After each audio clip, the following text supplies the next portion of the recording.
civilization here wasn't on. And they keep modifying it. Hey Hi, fam, family. welcome back again to my YouTube channel. As always, I'm excited having you guys tune into this YouTube channel. As always, we're excited to check out today's video. Don't forget to like, subscribe, and comment on this YouTube channel. Feel free to use our membership platform to support and grow the family. See you on the video. Let's go. Just how massive is the US military, especially when compared to other world powers? Let's start with some basic figures to give you a sense of the sheer scale at which the US military operates. Altogether, the US military has roughly 1.3. Oh, do you that guys see the question kind of you explain- asked. Like, Yes. what do you I guys thought I was do? the only one thinking about it. Where do those things land? Exactly.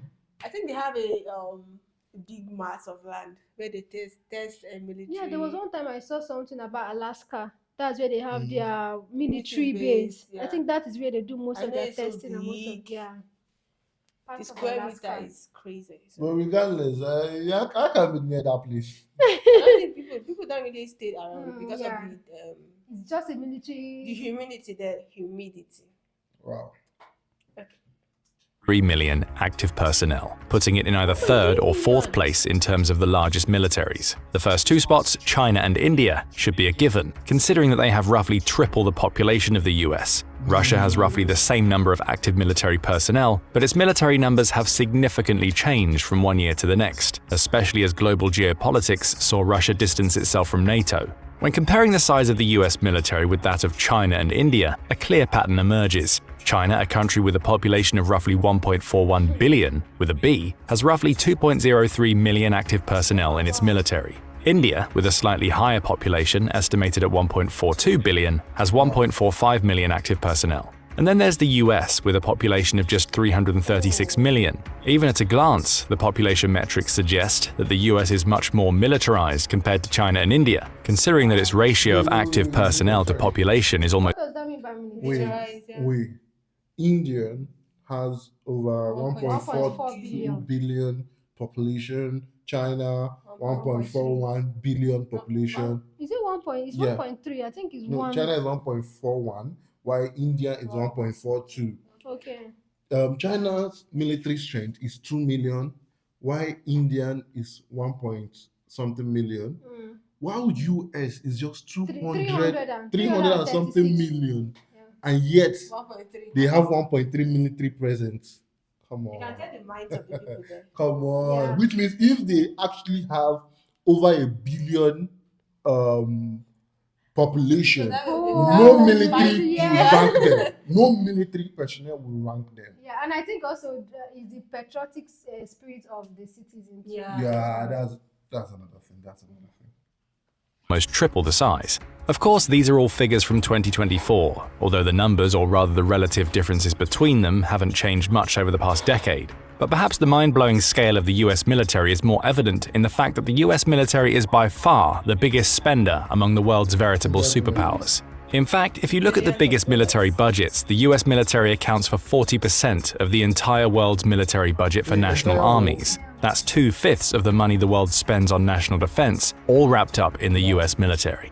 The country spends more than the next 5 biggest spenders, China, Russia, India, the UK, and Saudi Arabia combined. And the list is only that short because China and Russia are estimated to spend more on their armies than the official numbers imply, thanks to the relative purchasing power parity of their local currencies. According to the SIPRI military expenditure database, the US spends more than the next 10 countries combined, not 5, if we compare their relative expenditures in raw US dollars. This financial mismatch is down to the US being a bona fide economic giant compared to all other countries. Impressive as the US's 2024 military budget of roughly $900 billion may be, it pales in comparison to the country's GDP. By some estimates, the US spends only 3.4%. Hey, hold on, this money is making me dizzy. I think before the end of next year, 2026, we are like $1 trillion. Yeah, to be in trillions. It's Because the last time we No, checked they it, keep growing by the year. yeah, the last time we checked it was at 800 and something. Yes. Now This 900. is the recent one. This is recent. We were checking the previous years. So it keeps growing by the Growing. year. Do you know that literally that the US could literally fund 10 other countries' military budget and still have change? Woo. What? Still have changed for McDonald's. This money can build like 1 million I'm skyscrapers. telling you. This money can build my life. This money, generation is a life. How much is your life? You're talking about generational wealth. dollars. God. of its GDP on national defense, ranking it 9th in its expenditure on national defense globally. But the numbers from the 2020s don't come close to the figures from previous decades. During the wars in Afghanistan and Iraq in 2010, that ratio was closer to 5%. In the thick of the Vietnam War in 1968, the US was spending close to 10% of its GDP on the army. And even further back, during the Korean War in the 50s, the figure rose as high as 14%. These figures showcase just how dedicated the US government was to maintaining its military. But perhaps more importantly, they demonstrate how the US economy grew in tandem with the country's global geopolitical presence. When adjusted for inflation, the US is spending much more than at any point in history after World War II, but proportionally less as a percentage of the national income. So where is all the money being spent, and where are all those 1.3 million personnel deployed? The US military, officially the US Armed Forces, is composed of 6 separate branches: the Air Force, the Army, the Navy, the Marine Corps, the Coast Guard, and the Space Force. We'll let you guess which one of those is the newest. Let's take a look at them, starting with the US Army. As the land-based branch of the armed forces, the US Army has arguably the largest contingent of US troops. Out of the 1.3 million active troops, the Army holds roughly 450,000. But there's a bit more to it. The US Army also technically counts the Army National Guard in its ranks, which adds another 330,000 military personnel as Federal Reserve forces during wartime, but typically only as a militia service. Additionally, the US Army Reserve has roughly 188,000 more troops. The US Army's primary directive is to ensure complete land dominance over the enemy in all the US military's major operations. As such, it's one of the nation's primary offensive and defensive forces, and among the first branches to be deployed into military conflicts anywhere in the world. This worldwide coverage is made possible by the US Army's enormous and extensive range of military equipment. For example, it has 4,600 M1 Abrams tanks, some of the most modern pieces of armor available worldwide. This main battle tank has been pivotal ever since it first entered active duty during the Gulf War in 1991. Since then, the Abrams has received extensive upgrades, particularly to its electronic system. These enhancements have made it even more useful in modern, cybernetic-orientated warfare dominated by drones and long-distance communication. The US Marine Corps has discontinued use of the M1 for reasons that have nothing to do with the proven effectiveness of the tank, as we'll discover later on. But for now, that leaves the US Army as that thing is splintered. It's splitted into 2 The and rotated. There's the upper part and There's there's the lower part. Yeah, So the upper part, there's a reservation for people to sit and, like F1 driver, maybe probably to customize. Yeah. They lie down on what? They can be standing, but it can spin. But like when I'm sitting, I can Okay, spin. I understand what he's saying. You know, If they can stand, when it spins, it's going to your waist. Would they leave their leg on the floor? No. If you notice, when they are standing on the tank, right, not all their bodies is actually inside most of the time. You can actually see the remaining Part of their body. Okay, that is to say that their seat does not go down yes, to the lower part of the. Wow. Obviously. Why is it so hard for them to understand? as the only branch of the military making prodigious use of this mean machine. 2 of the greatest strengths of the M1 Abrams tank are its cost efficiency and versatility. No other tank manufacturer in the world has managed to create a tank with the same or better specifications across the board that can deliver the same bang for your buck. Although in the case of the M1 Abrams, perhaps it would be more accurate to call it boom for your buck. The M1 is so effective that the US scrapped the Future Combat Systems XM1202 program, which was designed to create a better version of the tank and pair it with similar infantry support vehicles, howitzers, and armored personnel carriers. Instead, the US has opted to use the distinct platforms for the role due to tanks and drones being largely self-sufficient in modern combat.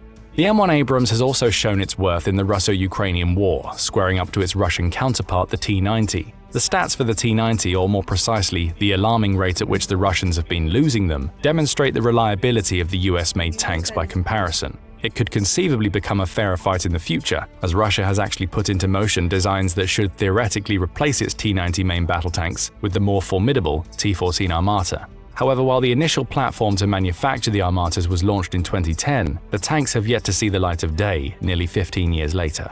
To support the US Army troops on the ground, the military also makes extensive use of infantry support vehicles. 2 models arguably reign supreme, the M2 Bradley and the M3 Bradley. The US Army has a total of 6,100 units across the different models, some in active duty and some in storage. Dubbed the best vehicle of the Ukraine war, the M2 Bradley and its successor the M3 are both lightly armored, extremely versatile ground support vehicles designed to provide cover fire, optics, and protection for the infantry squads. The Bradleys have two advantages over the contemporary tanks and infantry vehicles of other nations. First, the advanced optics include SADA-2 thermal vision, similar to those used by the M1 Abrams. This allows the Bradley commander to spot the enemy in low-visibility situations, and the advanced optics system uses GPS and a laser-guided rangefinder to provide greater accuracy on the battlefield. Then the Bradley's primary weapon, the M242 25mm autocannon, comes into play. With a range of 1.2 miles and 500 RPM, the autocannon can shred through enemy vehicles, including lightly defended tanks, as two Bradleys managed to do against a Russian T-90 in the Ukrainian village of Avdiivka. Since the M242 is balanced firmly on top of the Bradley, the vehicle is capable of accurate fire while moving, allowing the ground troops to advance further through enemy positions. The other infantry support vehicle that the US Army uses is the M1120 Striker range of vehicles, of which the US Army has roughly 4,200 after donating 169 units to Ukraine. The first design was introduced in 2002, making this a relatively modern vehicle with appropriate levels of technology and specifications. In fact, the Striker, an infantry carrier vehicle, has been dubbed the incredibly versatile Striker due to how often the US military has opted to deploy these vehicles on various battlefields. One of the main benefits of the Striker vehicle design is its ability to seamlessly incorporate new technologies, systems, and weaponry inside its base chassis. This allows the US Army to heavily customize the vehicles based on any situation, giving itself the upper hand in any conflict. The Strikers have been used as reconnaissance vehicles, mobile gun systems, mortar carriers, engineer squad vehicles, mobile command units, medical evaluation support, anti-tank guided missile carriers, and nuclear, biological, and chemical (NBC) warfare support vehicles. This showcases just how broad the range of options for outfitting Strikers to suit the mission at hand is. The Rapid Capabilities and Critical Technologies Office (RCCTO) has also suggested that this 8-wheeled vehicle might gain a hybrid version, which would improve its versatility further by making the engine quieter when using electric power and reducing its reliance on refueling. The Striker's primary defensive system since 2020. There was a time, I think, when Trump is first Elected. yes, the first time was elected. He said something about this, that people were making fun about it online, bringing electric tanker like this. So one of the things people were actually talking about was, if the power goes off in battle, like how efficient is it going to be having tanks like this that are having electric tank? Well, I don't really know the whole specs of the tank, but I believe for them to actually manufacture something like this, there should be a backup power. Yeah. It does not just rely on one source of power. And the fact that it's going to be quiet will give them an advantage. Like they Yeah. can come close to the enemy without the enemy knowing that they are actually But if coming. it's detectable by radar, so Well, you get That's it's actually not. If it's not detectable and it's quiet, okay. But if it's detectable, okay, that's contract. But I just know it has the fighting chance. Yeah, it does. 2022 is the Directed Energy Maneuver Short-Range Air Defense, or DM-SHORAD anti-air laser system. The 30-kilowatt laser version has been shown to be capable of obliterating a pickup truck's engine block, but Lockheed Martin has equipped Strikers with a 50-kilowatt laser for maximum defensive power. The combination of using Strikers for anti-air defense, the Bradleys for maneuverability, and the M1 Abrams tanks for sheer destructive and offensive potential allows the US Army to effortlessly switch between tactics and dominate the ground. The US Army also has another stockpile of 4,700 M113 armored personnel carriers, 5,600 MATVs, and over 125,000 high-mobility multi-purpose wheeled vehicles, roughly 40% of which are armored to protect them from mines. This gives the US Army one of the highest numbers of military vehicles across the world, and that's only one of the branches of the military that uses land vehicles. We'll get to some of the others shortly, but first let's take to the skies with the US Air Force. This branch of the US military is arguably the primary factor that has allowed the nation to create such a dominant worldwide military and geopolitical presence. With a total of roughly 690,000 personnel, roughly 320,000 of whom are active duty troops, the US Air Force operates roughly 5,200 aircraft and more than 13,000 pilots. Out of those aircraft, roughly 1,500 are fighter jets, with multi-role F-16Cs making up 789 of the total. The slightly older models, F-15C fighters and F-15E strike craft, number at around 430, and the more modern F-22 air superiority fighters and F-35 strike fighters number at 178 and 116 respectively. With a balanced mix of jets for any occasion, the US Air Force can deploy its pilots across the world and create zones of complete air superiority. And one of the main reasons behind the Air Force's superiority is access to the most modern jet designs. On the Russian side, the Sukhoi Su-57 is less maneuverable than the F-22, and the Russian Air Force doesn't really have a comparable platform to the newer F-35 at all. This is evidenced by the fact that Russia has been vehemently against Ukraine receiving any donations from NATO in the form of the F-16s, which would endanger Russia's efforts to achieve air superiority, not just within Ukraine, but within its own borders too. The F-35 was designed to be one of the most versatile fighter jets ever built, with several possible configurations of weapons and missile loads for different missions. The stealth design utilizes 4 air-to-ground smart bombs, or air-to-air missiles, while the beast mode loads the aircraft up with up to 16 missiles for maximum offensive power. The F-35 is also notable for being able to display vital battlefield data in real time, while simultaneously transmitting this data to other jets and military platforms in the vicinity. This allows a jet to act as a highly mobile airborne recon unit and enhance the performance of the US Air Force, Marines, or Army. The F-35's success on the battlefield has led to an overall increase in production, which brought its cost per unit down to below that of the F-22. This has allowed the Air Force to replenish its stockpile on a lower budget and enable the US to export the fighter jet to other countries, primarily its NATO allies. European jet fighter projects don't have a ready equivalent to the F-35, with the Eurofighter Typhoon comparable to the F-22 in terms of stealth technology, but pricier to obtain. This is why the Air Force has ordered another 1,763 F-35As to join its fleet in the coming years, mainly to replace the increasingly obsolete F-15s and 16s. What makes the US Air Force, and to an extent the Marine Corps, so successful and noteworthy is their vast array of transport aircraft. With 213 helicopters and 677 transport jets, the US Air Force can mount an air presence and deliver American troops to far-off corners of the Earth with minimal effort. When combined with the other branches of the US military, the US has roughly 5,700 helicopters at its disposal, the biggest helicopter arsenal in the world. By comparison, Russia, in second place, only has 1,547 helicopters.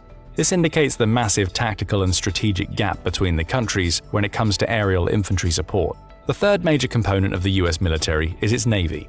Actually, the Navy is the second largest branch in terms of manpower. At nearly 335,000 active military personnel, the figure is slightly above the Air Force's numbers. One of the hallmarks of the US Navy is its ability to operate in pretty much any ocean in the world and project force onto littoral or near coastal regions regardless of where they might be. The US Navy's ships have long-term assignments in both the Indian and Pacific Oceans, allowing them to create pressure on the Chinese, who are considered by many to be its biggest military and geopolitical rival. This is done by means of the largest navy in the world by tonnage, which boasts 11 aircraft carriers, 9 helicopter carriers, 75 destroyers, 23 corvettes, and 64 submarines.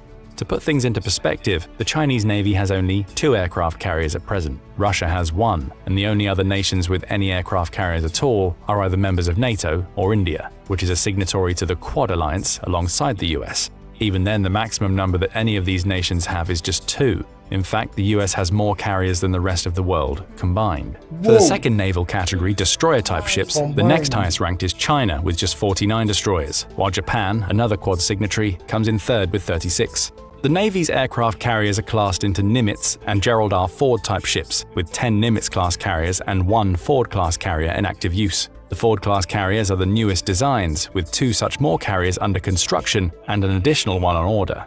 The Ford class is widely considered the best aircraft carrier in the world. One of its pioneering innovations is the EMALS, short for Electromagnetic Aircraft Launch System, which is faster, more accurate, and smoother than the traditional Nimitz-class steam catapults.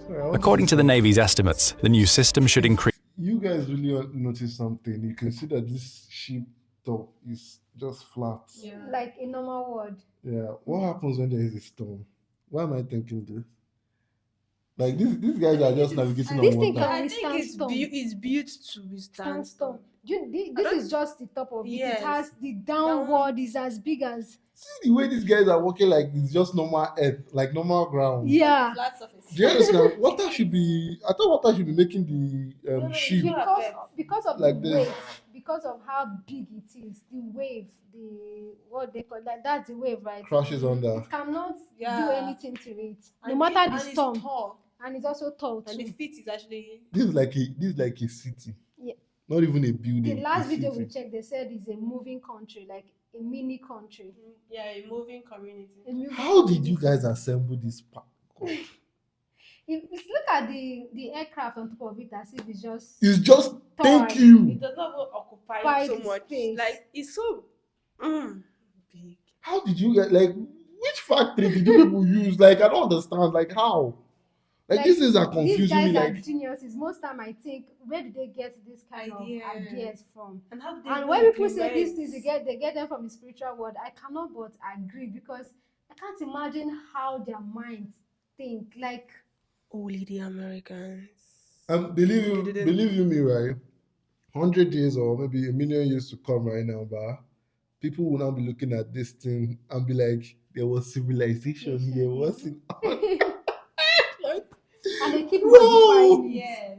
They keep modifying it. Increase sortie generation, or the number of flights that can be conducted from the carrier per day, by 33%. Combined with multi-role fighter jets acting as veritable recon units, the Navy and Air Force can team up to generate vital information, transmit it to other troops, and take down vital targets from far away. No other nation comes close in this regard. The newest Chinese aircraft carrier designs have attempted to emulate emails with mixed success. The arrested landing system, in turn, allows the carrier to minimize runway size and reduce the impact of landing aircraft on the ship's hull and deck. The Ford's Advanced Arresting Gear, or AAG, is designed to be more resistant to wear and tear and have lower maintenance requirements. Together with not one but two nuclear reactors powering the carrier, this feature allows the carrier to stay at sea practically indefinitely, so long as it's supplied with enough consumables.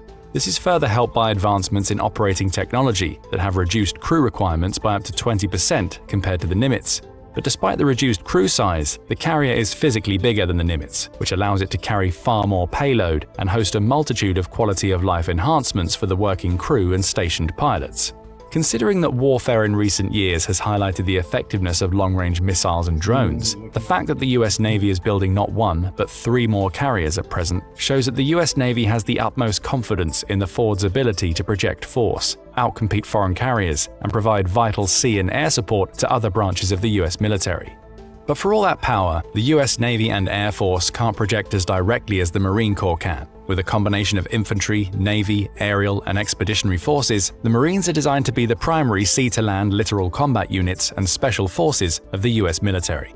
To that effect, the Marine Corps currently have roughly 180,000 active personnel, alongside one of the most versatile equipment arsenals available to any branch of the military. However, what makes the Marines truly dangerous is not what they currently are, but what they are evolving into.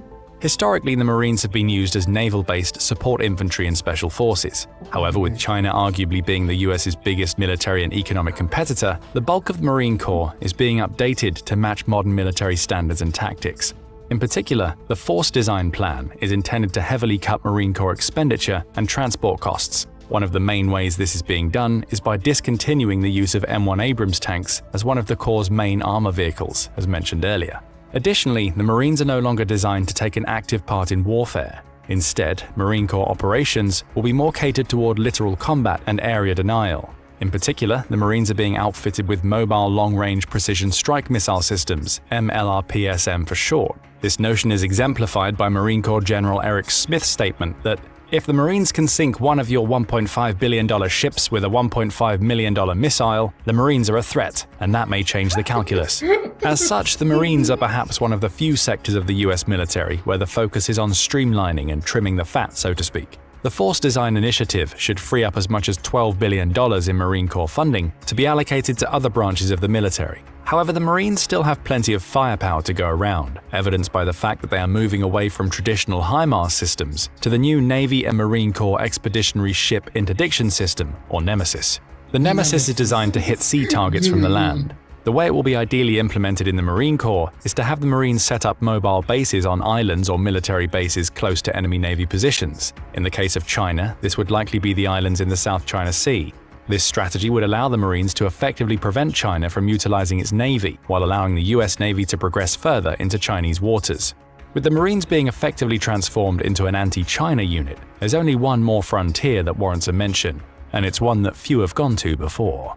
The US military officially set its sights on space by establishing the US Space Force in late 2019. This newest branch of the military is not designed to fight aliens, at least not yet, but to protect the US satellites orbiting Earth. The US currently operates about 250 military satellites, roughly half of all military satellites in orbit. These satellites are primarily designed to provide vital recon and pass the information gleaned to the other branches of the military. Therefore, the establishment of the first Space Force in the world showcases the US military's commitment to staying above other armies, in this case quite literally, in terms of providing the military with a global outreach. The Space Force is the smallest branch of the military, with only 8,941 active service members and 16,000 total personnel. One of the force's key assets is the unmanned Boeing X-37B spaceplane. It's a plane that launches vertically with the help of a rocket, like a space shuttle, delivers a payload into Earth's orbit, then cruises back to Earth and lands on a runway. The X-37B is too small to be a weapon-bearing plane, but it's most likely going to be effective at tuning both existing and future satellites to more advanced stealth technology and upgrading the Space Force's protocols to ensure the US military is ready for newcomers to the space race.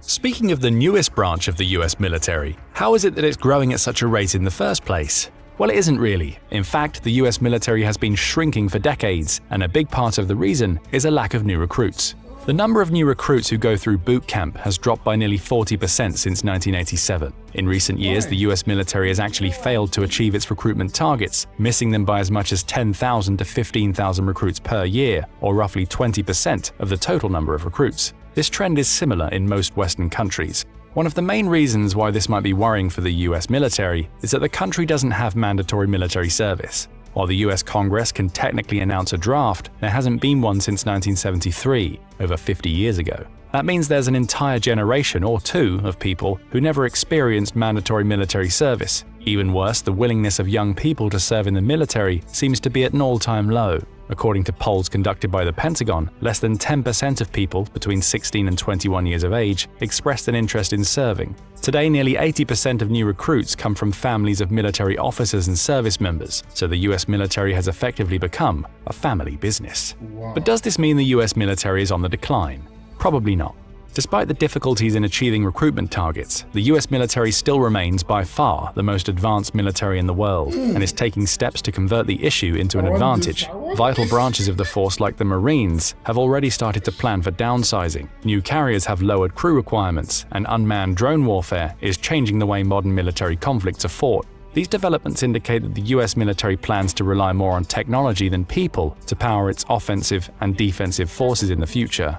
And in an era where the US is allied with most of the top 10 militaries in the world through NATO or the Quad, the US military doesn't need to maintain a full monopoly on military power to the same extent as before. It merely has to keep its allies close and enemies like China and Russia firmly behind the technological curve, as it's been doing successfully for decades. But what do you think? What do you predict will happen to the US military in the coming decades? Thank you for watching, and please leave your comments below. What will happen to the US military? The question The that is, decline in their manpower, I think they are going to enforce the mandatory service. No, yeah, they're not. He already provided a solution. He said since there's a decline in manpower, the US military has substitute technology in place of manpower. They don't. Most of their units, crew units, don't even need men anymore.